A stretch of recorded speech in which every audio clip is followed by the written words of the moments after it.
In the quiet moments before dawn breaks across the horizon, when the world is still wrapped in darkness and only the stars bear witness to our deepest thoughts, we often find ourselves wondering about the mysteries of faith. What does it truly mean to believe in something beyond our understanding? How far would you go to trust in a promise that seems impossible? Tonight, we journey back through the mists of time to explore one of history's most profound stories of faith, sacrifice, and divine promise. This is a tale that has echoed through thousands of years, touching hearts and challenging minds across every generation. It is the remarkable story of a man who would become the father of nations, yet began his extraordinary journey as a childless nomad in the vast wilderness of ancient Canaan. Picture, if you will, the endless expanse of desert stretching as far as the eye can see. Under the vast canopy of a star-filled sky, there stood a simple tent, modest and weathered by countless journeys. Within this humble dwelling lived a man whose heart carried both great faith and deep longing. His name was Abram, and at 75 years of age he had achieved much in life, yet one dream remained unfulfilled. Beside him lived his beloved wife Sarai, a woman of 65 years whose eyes held both wisdom and sorrow.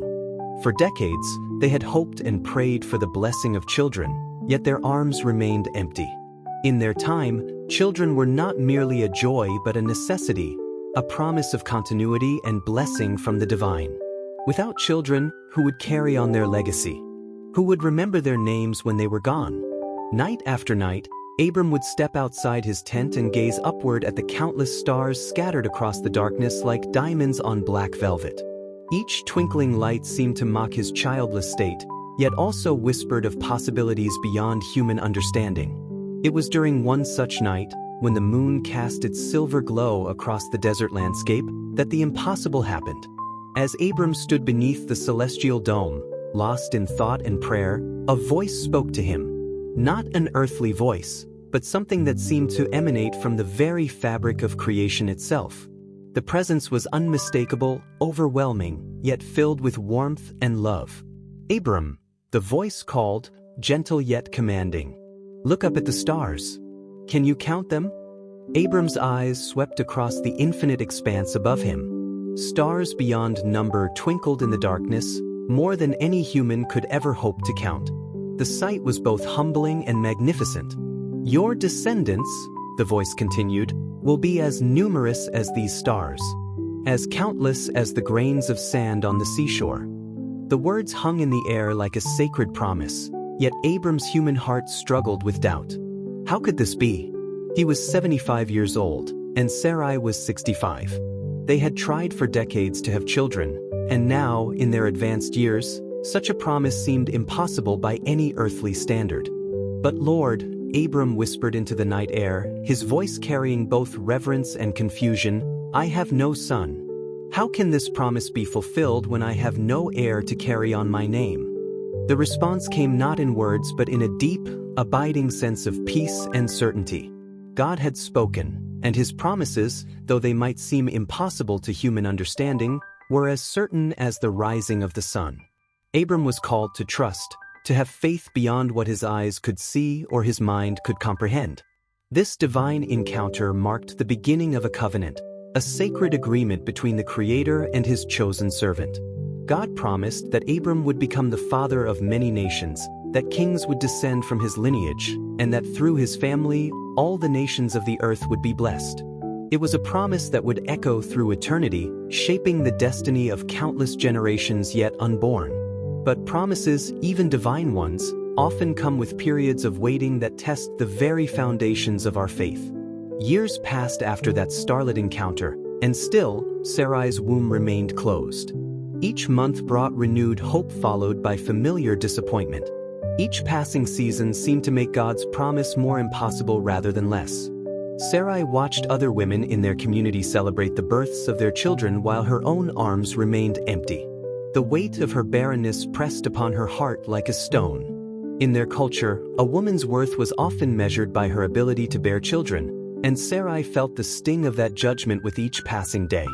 God promised you many descendants, Sarai said to her husband one evening, her voice heavy with years of accumulated sorrow. Yet I have not given you a child. I trust in God's plan, But I worry for us both. What if we have misunderstood? What if there is something we must do to help fulfill this promise? Abram tried to comfort his wife, but he too felt the weight of unfulfilled promise. Faith was easy in moments of divine encounter, but maintaining that faith through years of apparent silence required a strength that seemed to ebb and flow like the desert winds. Desperation often leads to decisions that seem logical in the moment but carry unintended consequences. Sarai, watching her biological clock tick away and feeling the pressure of her husband's divine calling, conceived a plan that was common in their time but would lead to complications that would ripple through generations. In their household lived a young Egyptian woman named Hagar, Sarai's maidservant. She was young, healthy, and capable of bearing children. According to the customs of their time, if a wife could not produce an heir, she could give her servant to her husband as a secondary wife, and any children born of that union would be considered the legal children of the primary wife. "Abram," Sarai said one day, her voice steady but her eyes betraying her inner turmoil, "I want you to take Hagar as your wife. Perhaps through her, we can build the family that God has promised us. If I cannot give you a child, maybe she can bear a child for us both." The plan seemed reasonable from a human perspective. After all, God had promised descendants, but he hadn't specifically said they must come through Sarai. Perhaps this was the way God intended to fulfill his promise. Abram, torn between his love for his wife and his faith in God's original promise, agreed to Sarai's proposal.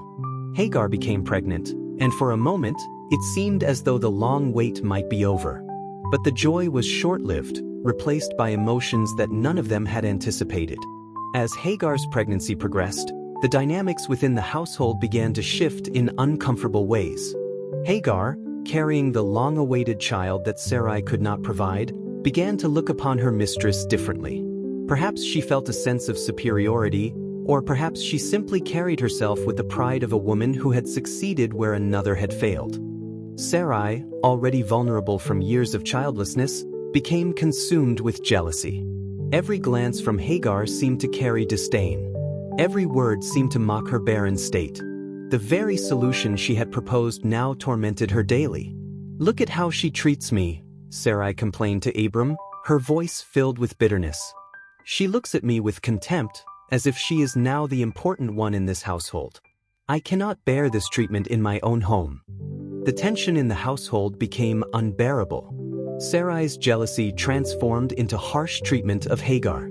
The young woman who had once been a trusted servant was now seen as a threat, a constant reminder of Sarai's failure to fulfill her role as a wife. Unable to endure the hostility any longer, Hagar made a desperate decision. Despite being pregnant and vulnerable, she chose to flee into the wilderness rather than continue living under Sarai's harsh treatment.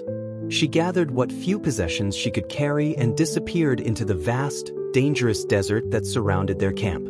The wilderness of the ancient Middle East was no place for a pregnant woman alone. Wild animals roamed the desert, water was scarce, and the blazing sun during the day and bitter cold at night could quickly claim the life of even a strong, healthy person. Hagar wandered for days, her water running low, her hope fading with each step. Finally, exhausted and despairing, she collapsed beside a small spring of water.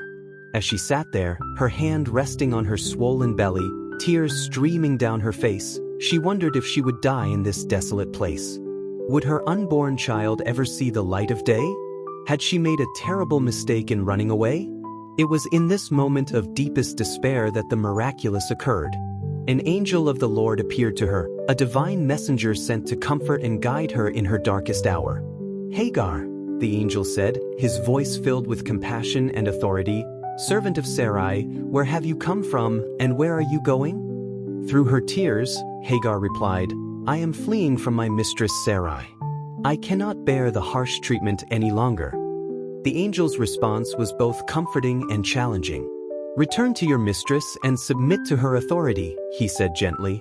"I know the situation is difficult, but God has a plan for you and your child that is greater than your current suffering." Then the angel shared news that filled Hagar's heart with wonder and hope. "You will have a son, and you shall name him Ishmael," which means, "God hears," because the Lord has heard your cry of affliction. "He will grow to be a strong man, and his descendants will become a great nation. This encounter revealed something profound about the nature of God. He was not only concerned with Abram and Sarai, the chosen recipients of his promise, but he also cared for Hagar, the Egyptian servant girl who found herself caught in the middle of their story.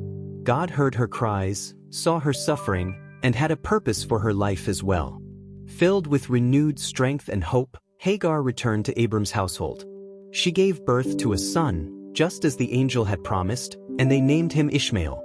Abram was now 86 years old and finally had a son, though this was only the beginning of God's larger plan.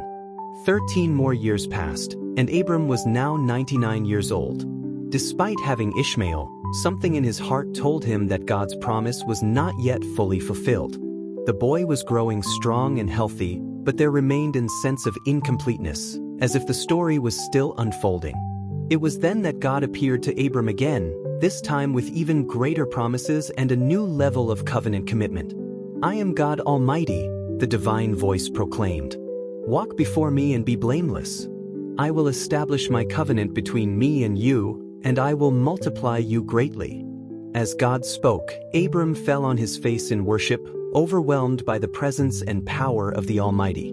What followed was one of the most significant moments in human history. "No longer will you be called Abram," God declared. "Your name will be Abraham, for I have made you the father of many nations. I will make you exceedingly fruitful. Nations and kings will come from your lineage, and my covenant with you will be everlasting." The name change was profound. Abram meant exalted father, but Abraham meant father of many. It was a declaration of faith made manifest in identity itself. But God was not finished. He also spoke concerning Sarai, "As for your wife, you shall no longer call her Sarai, but her name shall be Sarah, for she shall be the mother of nations. Kings of peoples shall come from her." This was astounding news. After decades of barrenness, after the birth of Ishmael through Hagar, God was now specifically promising that Sarah herself would bear a child. Abraham, despite his great faith, could not help but wonder at the impossibility of it all. Sarah was now 90 years old, far beyond the natural years of childbearing. Time moved forward, and one hot day as Abraham sat at the entrance of his tent during the heat of the afternoon, he looked up to see 3 figures approaching in the distance. Recognizing something divine about these visitors, Abraham immediately sprang into action, displaying the hospitality that was so characteristic of his culture and his faith. "My lords," he said, bowing low before them, "please do not pass by your servant. Allow me to provide you with water to wash your feet and food to refresh yourselves before you continue your journey." The visitors accepted his hospitality, and Abraham hurried to prepare a feast. He instructed Sarah to quickly prepare bread from their finest flour, while he selected a tender calf from his herd to be roasted. The meal was elaborate and generous, reflecting Abraham's joy at having such distinguished guests. As they ate, the visitors asked about Sarah, and Abraham indicated that she was in the tent nearby. It was then that one of the visitors made a remarkable statement, "I will surely return to you about this time next year, and Sarah your wife shall have a son." Sarah, who was listening from within the tent, could not contain herself. The idea of bearing a child at her age seemed so impossible that she laughed quietly to herself. 90 years old and past menopause, the very thought of pregnancy and childbirth struck her as absurd. But the visitor, perceiving her laughter, turned to Abraham and asked, "Why did Sarah laugh? Why did she say, 'Shall I really bear a child when I am old? Is anything too hard for the Lord? At the appointed time I will return to you, and Sarah shall have a son.'" These words cut to the heart of faith itself. Is anything too hard for the Lord?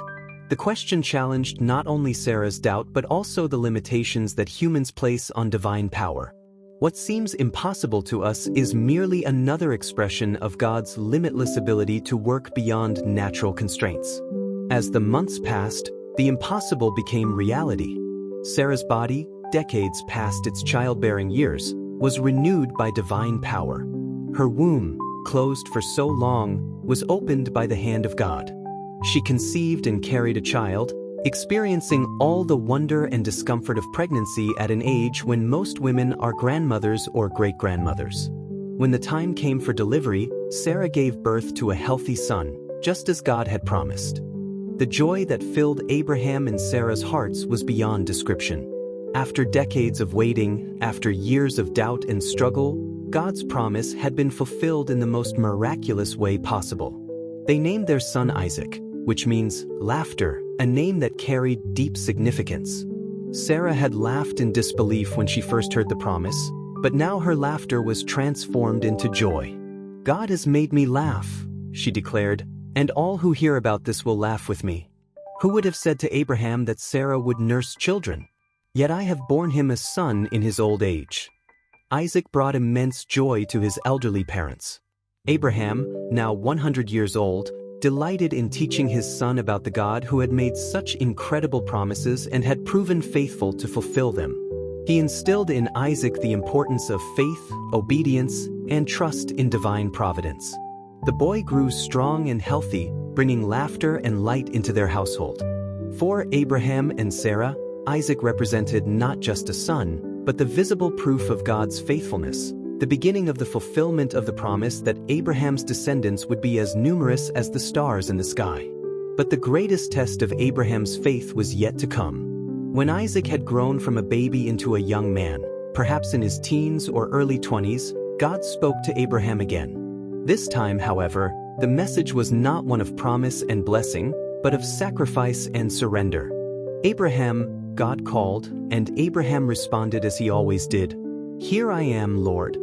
What followed was perhaps the most difficult command ever given to a human being. "Take your son, your only son Isaac, whom you love, and go to the land of Moriah. Offer him there as a burnt offering on one of the mountains that I will show you." The words must have hit Abraham like a physical blow. Isaac was not just his beloved son, but the very embodiment of God's promise. Through Isaac, Abraham was to become the father of many nations. Through Isaac, all the families of the earth were to be blessed. How could God now ask him to sacrifice the very child through whom the promise was to be fulfilled? Yet Abraham's response revealed the depth of his faith. Despite the agony that must have torn at his heart, despite the apparent contradiction in God's command, Abraham chose to obey. He believed that the God who had given life to Isaac could also restore it, even if it meant raising him from the dead. Early the next morning, before the sun had fully risen and before he might lose his resolve, Abraham prepared for the journey. He chopped wood for the burnt offering, saddled his donkey, and took Isaac and 2 of his servants with him. The journey to Moriah would take 3 days, 3 days during which Abraham had to wrestle with the most difficult decision of his life. As they traveled toward the designated place, Isaac walked alongside his father, unaware of the true purpose of their journey. The young man had accompanied his father on many religious ceremonies and was familiar with the preparations for sacrifice, but something seemed different about this trip. On the 3rd day, as they approached the mountain, Abraham could see the place of sacrifice in the distance. He instructed his servants to wait with the donkey while he and Isaac went ahead to worship. "Stay here with the donkey," Abraham told them. "The boy and I will go over there to worship, and then we will come back to you." His words revealed his faith even in this darkest moment. He said, "We will come back," indicating his belief that somehow, both he and Isaac would return from this mountain of testing. Abraham placed the wood for the burnt offering on Isaac's shoulders and took the fire and the knife in his own hands. As they walked up the mountain together, Isaac began to notice that something was missing from their usual preparations. "Father," Isaac said, his young voice filled with innocent questioning, "we have the fire and the wood, but where is the lamb for the burnt offering?" The question pierced Abraham's heart. How could he explain to his beloved son what was about to happen? How could he speak the words that would reveal the terrible purpose of their journey? With remarkable composure, Abraham replied, "God will provide the lamb for the burnt offering, my son." These words proved to be more prophetic than even Abraham might have realized at the time. When they reached the appointed place, Abraham built an altar and carefully arranged the wood upon it. Each movement was deliberate, each action a step deeper into the realm of absolute faith. Isaac, perhaps beginning to understand what was happening, allowed his father to bind him and place him on the altar. The biblical account does not give us Isaac's words or reactions, but we can imagine the trust he must have had in his father, the faith that allowed him to submit to this incredible act of obedience to God. In many ways, Isaac's willingness to be sacrificed was as remarkable as Abraham's willingness to sacrifice him. Abraham raised the knife, his hand trembling with emotion but steady in resolve. This was the moment of ultimate testing. Would he actually go through with the sacrifice of his beloved son, the child of promise, the embodiment of God's covenant? In that instant, his faith was absolute, his obedience complete. But just as the knife was about to descend, a voice from heaven stopped him. "Abraham, Abraham," the angel of the Lord called urgently. "Here I am," Abraham replied, as he had so many times before. "Do not lay your hand on the boy or do anything to him, for now I know that you fear God, since you have not withheld your son, your only son, from me." The relief that must have flooded Abraham's heart is impossible to imagine. The test was over and he had passed. His faith had been proven complete, his obedience absolute. But God had provided another way. Abraham looked up and saw a ram caught by its horns in a nearby thicket. God had indeed provided the lamb for the burnt offering, just as Abraham had told Isaac. The ram was sacrificed in Isaac's place, a substitute that allowed the promise to continue while demonstrating the depth of Abraham's faith. This story of Abraham and Isaac has echoed through thousands of years, teaching profound lessons about faith, obedience, and the character of God. Abraham's willingness to sacrifice Isaac demonstrated that true faith sometimes requires us to surrender even our deepest loves and greatest treasures to God, trusting that He knows what is best for us. The account also reveals God's character as both just and merciful. He tested Abraham's faith but provided a substitute when the test was complete. The story points forward to an even greater sacrifice, one that would come thousands of years later, when God Himself would provide His only son as a sacrifice for the sins of the world. Isaac went on to marry Rebekah and become the father of Jacob and Esau, continuing the line of promise. Abraham lived to be 175 years old, and when he died, he was buried beside Sarah in the cave of Machpelah, which he had purchased as the first piece of the promised land to belong to his family. The promises God made to Abraham were fulfilled beyond even his wildest dreams. His descendants did indeed become as numerous as the stars in the sky and the sand on the seashore. Through his lineage came the nation of Israel, and ultimately, the Savior of the world. Abraham's story reminds us that God's promises may seem impossible from human perspective, but they are absolutely certain from divine perspective. His timing may not match our expectations, and His methods may challenge our understanding, but His faithfulness is unchanging and His love is everlasting. Thank you for joining me on this incredible journey through the life of Abraham, a man whose faith changed the world. His story challenges us to examine our own faith, to consider how we respond when God's promises seem impossible, and to trust in His goodness even when we cannot understand His ways. The lessons from Abraham's life are timeless, that God hears our prayers even when He seems silent, that His promises are sure even when they seem impossible, and that faith sometimes requires us to take steps of obedience before we can see the full picture of His plan. If this story has touched your heart or challenged your thinking, I'd love to hear from you. Please take a moment to like this video if it blessed you, and don't forget to subscribe to our channel for more inspiring stories from history and faith. Your support helps us continue creating content that explores the profound questions of life and faith. Have you ever faced a situation where you had to trust God's promises despite impossible circumstances? Have you experienced His faithfulness in ways that surprised you? Please share your thoughts and experiences in the comments below. Your story might be exactly what someone else needs to hear today. Thank you for watching, and may you be encouraged to trust in the God who keeps His promises, even when they seem impossible. Until next time, keep faith, keep hope, and keep believing in the power of divine love to transform our lives and our world.